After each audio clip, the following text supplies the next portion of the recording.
이 일을 하다 보니까 그동안 굉장히 좀 많은 분들이 몸이나 혹은 마음이 좀 힘들어서 병원도 가고 온갖 것들을 다 하다가 이제 오시는 분들이 많거든요. 일단은 뭐 병원도 가시고 약도 드시고 수술도 하고 하시겠죠. 의학적인 방법들을 찾으시다가 뭐 암이라든지 일반적으로 얘기했을 때 심각한 병들, 그런 병들을 진단받으신 분들이 공통점이 뭐가 있냐면 한 2-3년 전 굉장히 마음이 힘들었던 사건들이 있었던 분들이 많거든요. 사랑하는 사람의 죽음이든 아니면 뭐 주식 투자를 했는데 날렸든 누군가의 배신 혹은 인간관계에서 힘들었던 거. 그래서 굉장히 속 끓이고 애태운 날들이 있으셨던 거죠. 속상했던 날들. 그런데 다들 뭐라 그러시냐면 그런 얘기를 이제 하다 보면 나 지금은 그거 끝났는데 그 일은 다 해결됐고 괜찮은데 왜 내가 지금 이런 병 진단 받는지 모르겠다. 내가 왜 지금 암, 난치병, 불치병 진단을 받으시고 굉장히 혼란스러우신 거죠. 어른들이 그런 얘기 하시잖아요. 왜 살만한데 왜 꼭 이런 병에 걸리냐. 이제 걱정거리도 없는데 고비 다 넘겼는데 이런 얘기도 많이 하시고 납득이 안 가는 거죠. 너무 속상한 거죠. 그래서 열받고 잠이 안 왔고 뭐 자다가도 벌떡 일어났고 이런 시간들이 사실은 있었는데 지금은 아니더라 하더라도요. 우리말 표현에 기막힌 표현이 있어요. 이 속을 끓인 날, 애를 태운 날, 속상한 날들이라고 할 때 속이 바로 마음이기도 하지만 요것이 내장이기도 하거든요. 장부.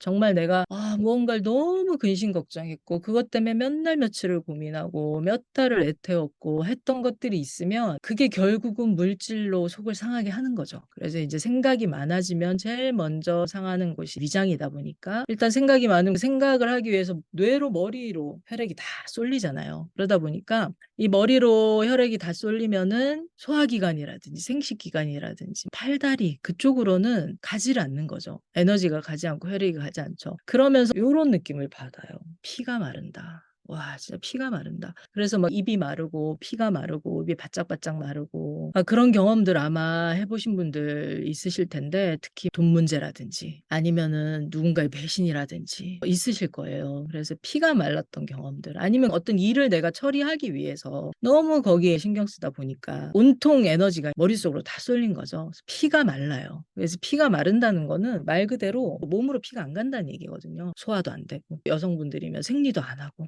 온갖 몸에 있는 진액들이 다 말라버리는 거죠. 머리로는 열감이 확 오고 피가 마른다. 그래서 애 태운 날에 애는 창자애자거든요. 애를 태웠던 날들, 속상했던 날들이 있었다. 그러다가 큰 병을 좀 진단을 받는데 내가 지금 속을 끓이고 애 태우고 아니면 누군가 미운 사람이 있고 꼴 보기 싫은 게 있고 감정 조절도 안 되고 아니면은 뭔가 계속 좀 무기력하고 우울하고 한 이런 어떤 상황들이 지금은 마음의 증상이지만 이것이 시간이 지나면 물질화돼서 몸으로 드러나거든요. 그럼 그때는 우리가 병원에 가면 이제 질병이다. 무슨 병 환자라고 진단을 받는 거죠. 대부분은 그전에 내가 이렇게 마음이 힘들고 이럴 때는 잘 모르다가 나중에 힘들고 소화도 안 되고 뭐 잠도 안 오고 심장도 벌렁거리고 열감도 있고 이런 거 있죠. 손도 저릿저릿하고 여러 가지 이제 신호들이 있긴 있죠. 근데 그 상태에서 병원에 가시잖아요. 가도 진단이 안 나오는 거죠. 많이 경험하셨겠지만 나는 너무 힘들고 답답해서 가지만 병원에서 내시경 해도 뭐 별 이상 없다 그러고 위험 정도 나오는 거고 사진 찍어보고 했는데 딱히 별 게 없대요.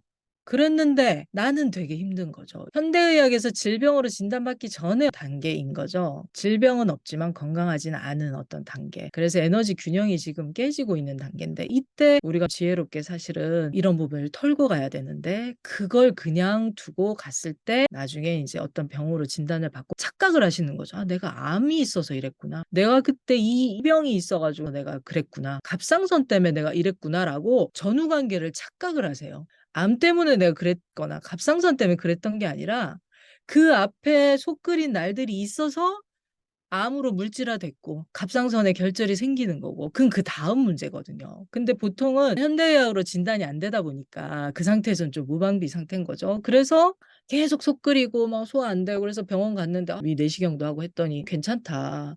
그러면서 뭐라 그러냐면 신경 쓰지 마세요. 스트레스 받지 마세요. 아니 누가 스트레스 받고 싶어서 받는 사람 단 한 명도 없잖아요. 정말. 그런 얘기 들으면 더 답답하죠. 누가 스트레스 받고 싶어서 받나? 왜 이렇게 스트레스 받으세요? 스트레스 받지 마세요. 그러다가 나는 또 속이 불편하고 그래서 가면은 나중에도 이제 안 나오다가 진행이 되겠죠. 그러니까 어느 날 가면은 병명으로 진단을 받아요. 병명으로. 그러면 의사와 환자가 다 같이 기뻐하죠. 병명이 나오니까. 그거구나. 위축성 위염이구나. 위궤양이구나. 위암이구나. 그럼 그때 진단이 되면 그때서야 기뻐합니다. 기뻐하시는 거죠. 그게. 나중에 지나고 나서 어떤 물질의 변형까지 갔을 때 우리가 무언가를 하려고 하면 시간과 비용과 노력이 훨씬 더 많이 든다. 그래서 내 마음을 살피는 방법, 내 몸을 좀 이해하고 내 몸이 지금 어떤 상태인지, 어떻게 돌봄을 못 보고 있는지, 내가 이렇게 속 끓이고 고민하고 스트레스 받고 애를 태우는 동안 머리로 피가 다 쏠려 있는 동안 나의 소화기,